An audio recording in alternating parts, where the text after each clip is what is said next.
Sextortion scams are on the rise and it needs to be talked about. Jordan DeMay was 17 years old when he fell victim to this scam last year and sadly lost his life.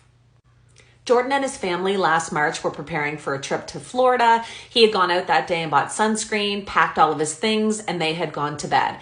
At about 10 p.m., Jordan received a text message from what he believed was a female on his social media accounts.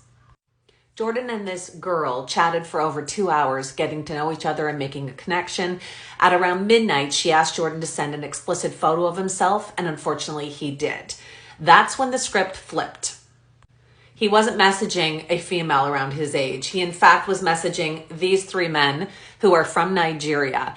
While he was messaging one of them, the other two were digging through all of his social media background and history to find out all of his friends and family to use that as blackmail. The men told Jordan that they were going to send his explicit photo to all of his friends and family and make it go viral. Jordan, of course, was freaking out. He didn't know what to do.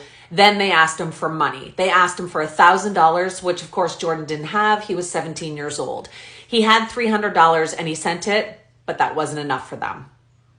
This is the account the men were using to message Jordan. It turns out they had used this account in over 100 other scams with 100 other youths. Jordan, of course, didn't have the money. He told them he only had $300 and they just would not let up. Eventually, at about 3 a.m, Jordan told them he was going to unalive himself. And one of the men that was messaging him told him to go ahead and do it and to make it quick because they were going to ruin his life. Jordan's parents unfortunately discovered him the next morning. They had absolutely no idea what had happened or why Jordan had done this. For days, they racked their brains wondering what had happened. And eventually they found out through Jordan's girlfriend what had been going on. So apparently the three men had sent the explicit photos to Jordan's girlfriend, not realizing he had unalived himself. And the girlfriend soon shared these pictures with Jordan's family. Jordan's family, of course, immediately contacted officials, and the officials called in the Michigan FBI. After a thorough investigation, they realized that these boys had been doing this to over 100 other individuals.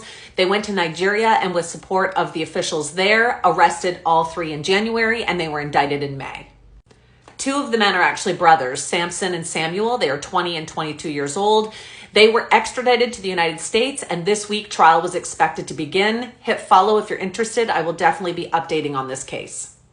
It is so very important to talk about this scam. It is happening to hundreds of people, including adults. If this has happened to you, you are not alone. Do not delete the messages. Do not send money. Contact authorities as soon as you can and get help. You can reach out to your family, your friends, me, anyone. Just reach out.